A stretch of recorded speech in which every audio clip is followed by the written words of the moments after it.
ഇപ്പോൾ ഷുക്കൂർ കോൺഗ്രസ് നേതാവാണ്, അദ്ദേഹം നമ്മോടൊപ്പം ചേരുന്നു. ശ്രീ ഷുക്കൂർ, ഈ അയോഗ്യതാ കേസിൽ ഇപ്പോൾ രാഹുൽ ഗാന്ധിക്ക് തിരിച്ചടി ഉണ്ടായിരിക്കുകയാണ്. എന്തൊക്കെയാണ് താങ്കൾക്ക് ഇതിൽ നിന്നും എന്തൊക്കെയാണ് പറയാനുള്ളത്? കോടതിയുടെ വിധിയാണ്. ജില്ലാ സെഷൻസ് കോടതികൾക്ക് മുകളിലും കോടതികളുണ്ട് എന്നുള്ളത് വ്യക്തമാണ്. ഏതായാലും ഇതിൽ ഒരു ജഡ്ജിയുടെ വിധി ആ രൂപത്തിൽ വന്നു എങ്കിൽ മുകളിലെ കോടതികളിലും പോകാനുള്ള അവസരമുണ്ടല്ലോ, സാവകാശമുണ്ടല്ലോ. ഏതായാലും വിധി സ്റ്റേ ചെയ്യുന്നില്ല എന്നാണ് പറഞ്ഞിരിക്കുന്നത്. ഇതിന്മേൽ കോടതിയിൽ എന്ത് തീരുമാനിക്കണം എന്നുള്ളത് വിധിയെ പഠിച്ചതിന് ശേഷം ബാക്കി കാര്യങ്ങളിലേക്ക് പോകും. ഇതാണ് പറയാനുള്ളത്. അല്ലാതെ ഇത്തരത്തിലുള്ള ഒരു വിധി കൊണ്ട് എല്ലാം പൂർണ്ണമായി എന്ന അർത്ഥമില്ലല്ലോ. ദിവസങ്ങളൊക്കെ, അതായത് BJP ഒക്കെ ഇതൊരു ആയുധമാക്കുന്ന ഒരു കാഴ്ച കണ്ടിരുന്നു. രാഹുൽ ഗാന്ധിയുടെ രാഷ്ട്രീയ ഭാവി അതൊരു ചോദ്യചിഹ്നമായി മാറുമോ എന്നുള്ളതാണ് ഇപ്പോൾ നിലനിൽക്കുന്ന ഒരു കാര്യം. അത് കോൺഗ്രസിനകത്ത് ഇതൊരു ആശങ്കയ്ക്കുള്ള ഒരു വഴി എന്തെങ്കിലും ഉണ്ടോ അത്തരത്തിൽ? എങ്ങനെയാണ് ആശങ്ക ഉണ്ടാകുക? രാഹുൽ ഗാന്ധി പറഞ്ഞല്ലോ, ഇതിന്റെ പേരിൽ ജയിലിൽ കിടക്കേണ്ടി വന്നാൽ ജയിലിൽ പോകാൻ തയ്യാറാണ്. ഇങ്ങനെ പറഞ്ഞ ഒരു നേതാവിനെ വേറെ കാണാൻ തയ്യാറാവോ? ഇത്തരത്തിലുള്ള എന്തെല്ലാം ആക്ഷേപങ്ങൾ ഒരു ഗവൺമെന്റിനെതിരെ വരുമ്പോഴും ആ ഗവൺമെന്റിന്റെ ഉത്തരവാദിത്തപ്പെട്ട പ്രധാനമന്ത്രി അടക്കം ഒരക്ഷരം മിണ്ടാതെ ഉരിയാടാതിരിക്കുന്ന ആ ശൈലിയല്ലല്ലോ രാഹുൽ ഗാന്ധി സ്വീകരിച്ചിട്ടുള്ളത്. രാഹുൽ ഗാന്ധി പറഞ്ഞല്ലോ, ഇതിന്റെ പേരിൽ ജയിലിൽ കിടക്കണോ? എത്ര നാൾ കിടക്കണം? എത്രയും നാൾ കിടക്കാൻ തയ്യാറാണ്.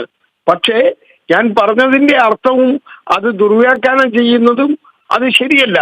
അതുകൊണ്ട് കോടതികളുടെ മുമ്പാകെ ഈ കാര്യങ്ങൾ ബോധ്യപ്പെടുത്തും.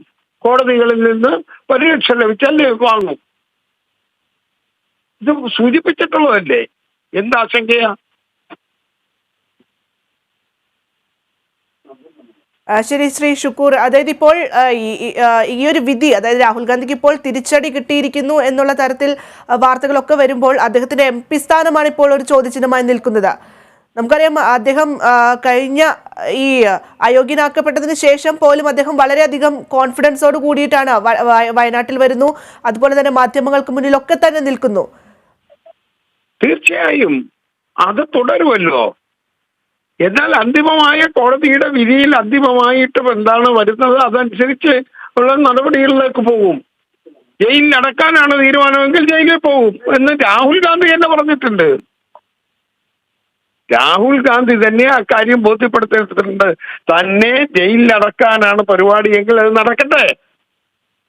പക്ഷേ കോടതിയുടെ മുമ്പാകെ ഇത്തരം കാര്യങ്ങൾ വസ്തുനിഷ്ഠമായി ബോധ്യപ്പെടുത്തേണ്ടതും നിയമാനുസൃതമാണ്, ഭരണഘടനയ്ക്ക് അനുസൃതമായിട്ടാണ് കാര്യങ്ങൾ ചെയ്തത്. അതല്ല എങ്കിൽ അങ്ങനെയാണ് എന്ന് പറയാനുള്ള അധികാരവും അവകാശവും കോടതിക്കുണ്ട്. അത് ബോധ്യപ്പെടുത്താനുള്ള ഉത്തരവാദിത്വം രാഹുൽ ഗാന്ധിക്കുണ്ട്, അത് ഇന്ത്യൻ നാഷണൽ കോൺഗ്രസ് ഉണ്ട്.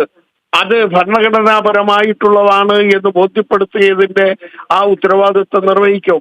ഇനിയും ജില്ലാ കോടതിക്ക് മുകളിൽ ഹൈക്കോടതിയുണ്ട്, ഡിവിഷൻ ബെഞ്ചുണ്ട്, അതിന്റെ മുകളിൽ സുപ്രീം കോടതിയുണ്ട്, സുപ്രീം കോടതിയുടെ ഭരണഘടനാ ബെഞ്ചുണ്ട്, അങ്ങനെ നിരവധിയുണ്ട്.